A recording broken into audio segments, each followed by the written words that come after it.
The Trump campaign filing a lawsuit in Georgia seeking to invalidate the state's presidential election results. This lawsuit now is 64 pages long and raises several concerns, including how votes were counted in Fulton County.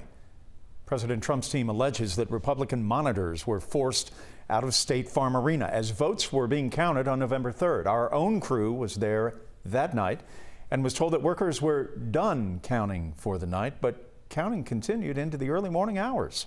The Secretary of State says that on its own, the monitors were still present at that point.